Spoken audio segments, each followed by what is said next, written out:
Assalamualaikum warahmatullahi wabarakatuh.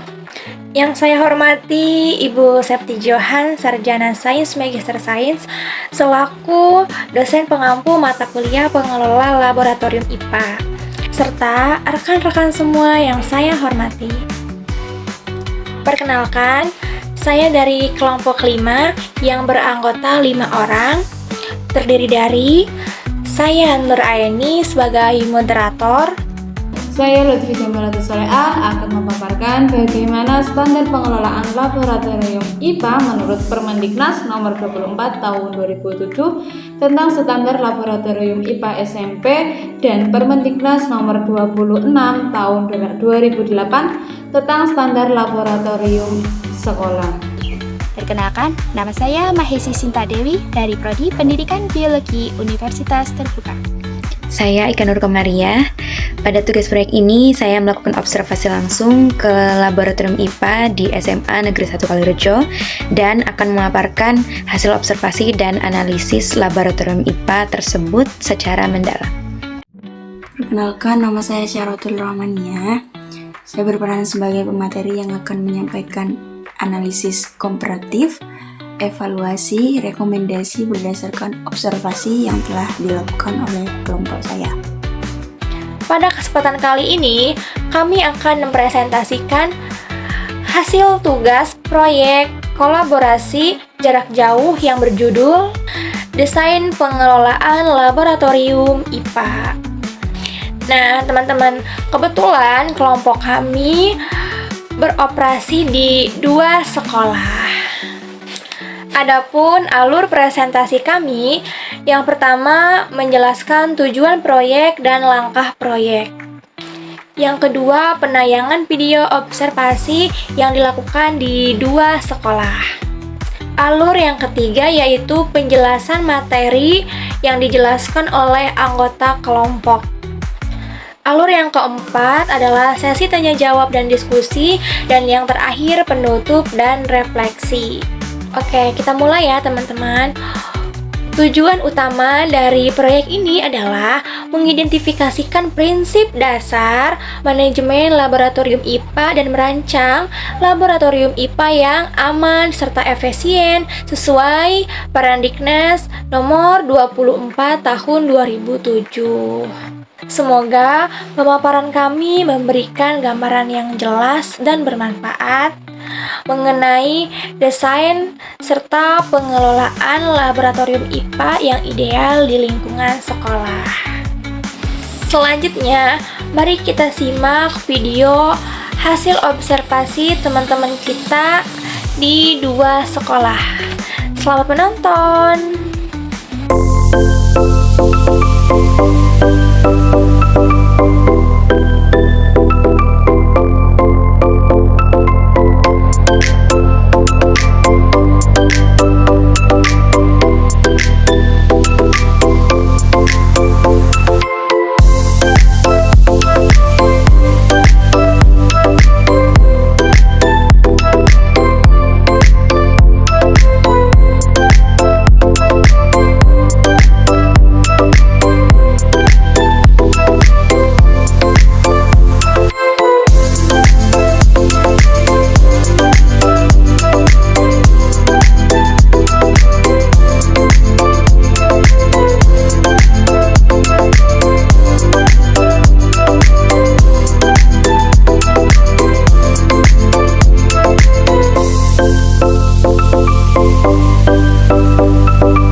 Laboratorium ini terdiri dari ruang apa saja ya Pak? Boleh diceritakan juga kondisinya? Jadi untuk laboratorium biologi ini ada ruang persiapan atau ruangan praktikum. Jadi ruangan praktikum itu ada meja, kursi itu, ada wastafel untuk mencuci setelah selesai praktikum. Terus kemudian ada ruangan laboran. Ruangan laboran itu ya tempat kerja laboran untuk penyusun jadwal dan lain-lain. Terus kemudian ruang laboran ini dia bareng ya dengan ruang penyimpanan alat. Jadi ada sekitar 2 ruangan, yang mana ada beberapa ruangan yang terbagi untuk ruang laboran dan ruang penyimpanan alat, macam alat dan lain-lain.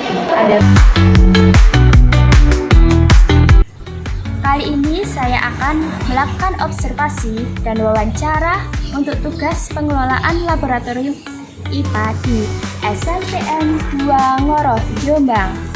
Yuk ikuti!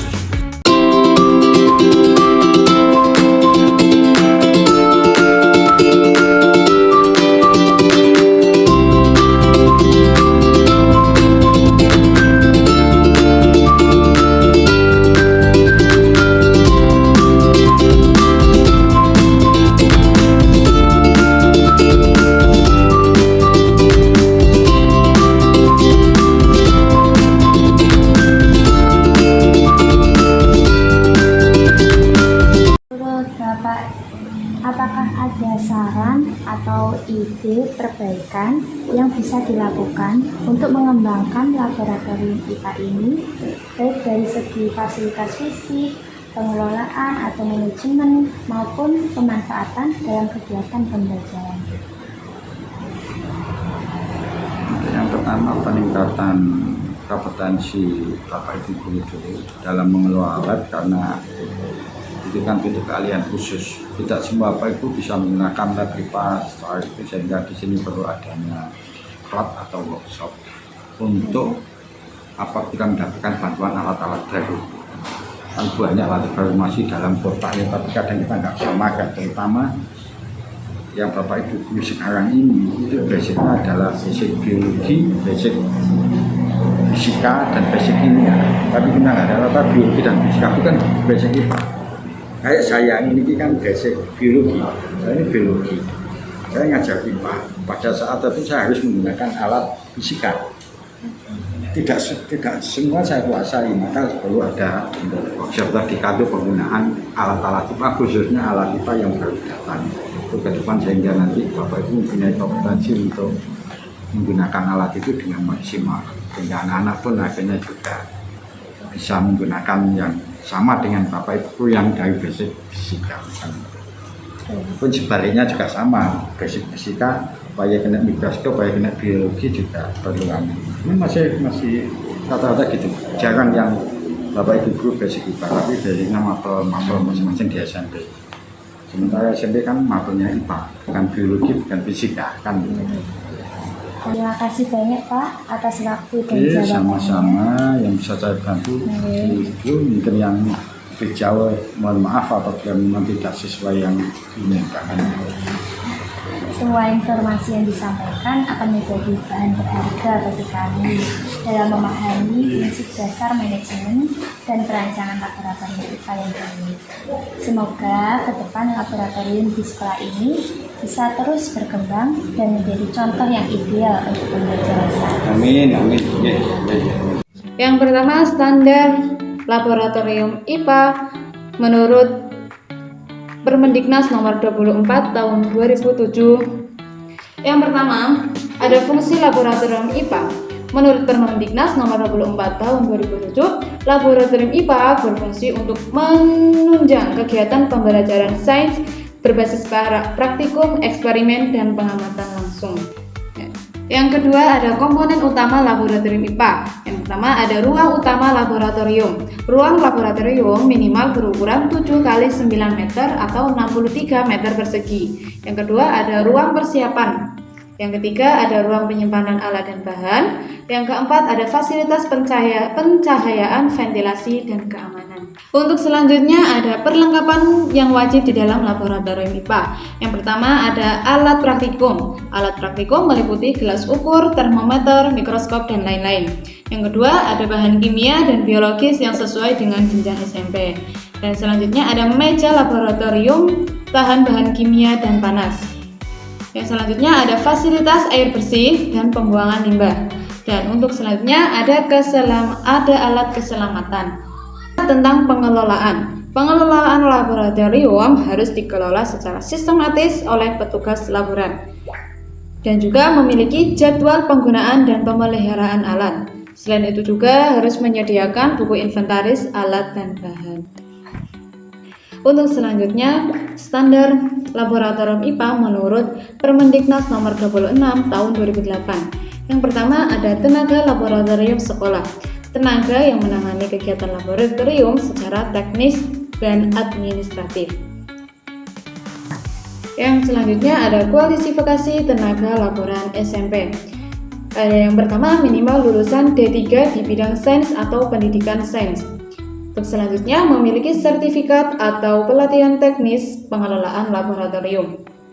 Yang ketiga, ada tugas pokok dan fungsi laboran. Yang pertama, menyiapkan alat dan bahan praktikum. Yang kedua, membantu guru dalam pelaksanaan praktikum. Dan yang ketiga, merawat dan menyimpan alat dan bahan. Yang keempat, melakukan administrasi laboratorium seperti inventaris, peminjaman, dan pengadaan. Untuk yang terakhir, menjaga keselamatan kerja dan kebersihan laboratorium. Jadi, kesimpulan standar pengelolaan laboratorium IPA di SMP menurut kedua Permendiknas tersebut. Yang pertama, mencakup ruang dan fasilitas yang sesuai fungsi praktikum. Yang kedua, alat dan bahan yang lengkap dan terpelihara. Yang ketiga, tenaga laboran yang memenuhi kualifikasi dan kompetensi. Yang keempat, administrasi dan jadwal penggunaan laboratorium yang tertata. Saya di sini bertugas sebagai visitor di Laboratorium IPA SMP Negeri 2 Ngoro. Untuk alat dan bahan di Laboratorium IPA SMP Negeri 2 Ngoro sudah memenuhi standar Laboratorium IPA di SMP. Akan tetapi, untuk penataan alat dan bahan masih perlu diperhatikan, terutama untuk kerapian dan kebersihannya. Ruangan di SMP Negeri 2 Ngoro sudah sangat luas dan mampu menampung satu rombongan belajar yang sudah tersusun dan terjadwal rapi. Untuk pencahayaan dan sirkulasi di laboratorium sudah cukup memadai, tetapi untuk alat-alat keamanan masih minim, jadi masih perlu banyak yang harus dioptimalkan. Untuk sarana pendukung di laboratorium sudah memenuhi standar, akan tetapi masih perlu adanya prosedur penanganan bahan berbahaya atau beracun, karena sehabis praktikum hanya dibuang di tempat sampah saja, tanpa ada penanganan limbah khusus. Untuk administrasi dan organisasi laboratorium, sudah tersedia SOP yang jelas, jadwal setiap kegiatan, dan pengadministrasian lainnya. Akan tetapi, untuk pengelola laboratorium sendiri, itu adalah guru mata pelajaran IPA di sekolah. Belum ada tenaga laboratorium khusus atau teknisi yang bekerja di sana. Untuk kegiatan pembelajaran, laboratorium di SMP Negeri 2 Ngoro sudah tersusun dengan baik pada setiap jadwal pelajaran masing-masing.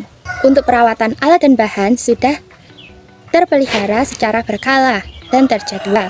Akan tetapi, untuk penataan alat dan bahan di ruang persiapan masih perlu banyak perbaikan, terutama dalam hal kebersihannya.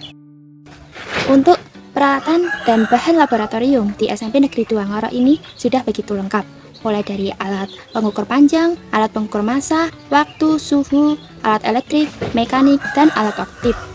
Untuk kelebihan di ruang laboratorium SMP ini adalah ruangannya yang sangat luas, terutama pada ruangan praktek.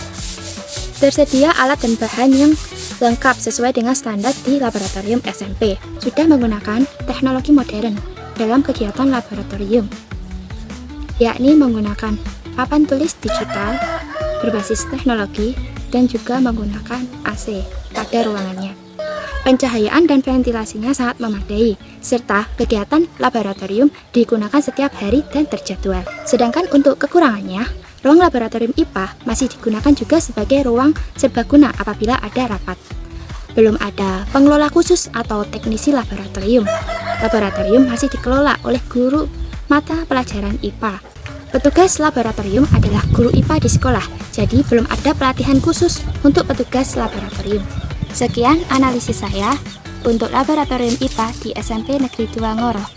Dalam laboratorium IPA di SMA Negeri 1 Kalirejo, berdasarkan hasil wawancara saya dengan laboran, dijelaskan tentang peralatan, kemudian semua aspek yang seharusnya ada pada laboratorium IPA, dijelaskan dengan detail oleh beliau, dan kesimpulannya, dari analisis saya, laboratorium IPA di SMA Negeri 1 Kalirejo ini sudah cukup lengkap, apalagi jika mengikuti standar laboratorium IPA untuk jenjang SMA, itu sudah bisa dibilang lengkap. Hanya mungkin beberapa peralatan saja yang mungkin yang tidak ada, itu pun karena beberapa mengalami kerusakan dan sebagainya. Untuk kekurangannya pada laboratorium IPA ini ada pada penataan peralatan dari laboratorium. Jadi beberapa peralatan laboratorium itu baru disimpan dalam lemari yang kurang terstandar atau pada lemari kayu saja. Jadi keamanan alat masih kurang terjaga. Untuk perawatannya juga jadi kurang terjaga juga. Untuk masalah aspek pengelolaannya,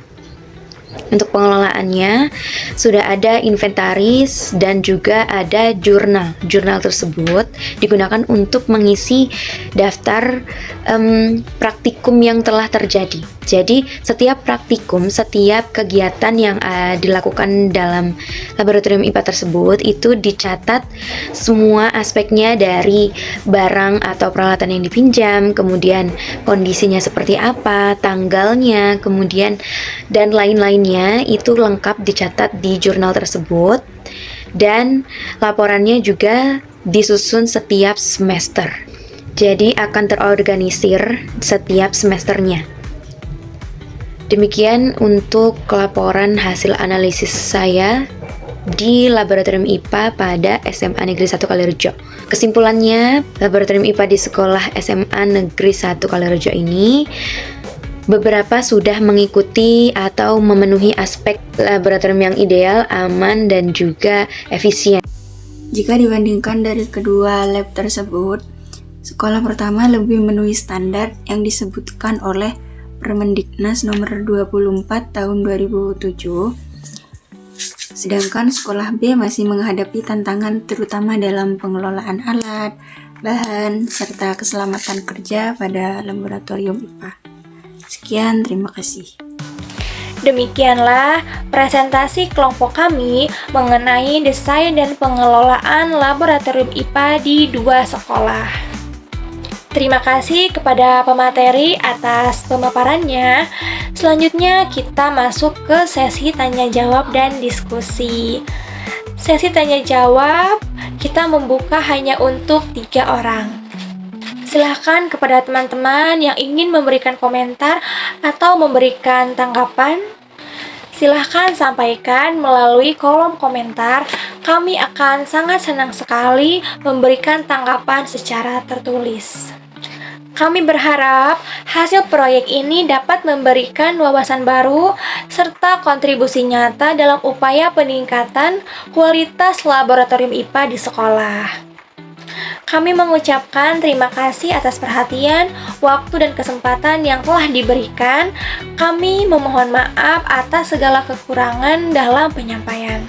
Kami mengucapkan terima kasih atas perhatian, waktu, kesempatan yang telah diberikan. Mohon maaf atas segala kekurangan dalam penyampaian. Wassalamualaikum warahmatullahi wabarakatuh.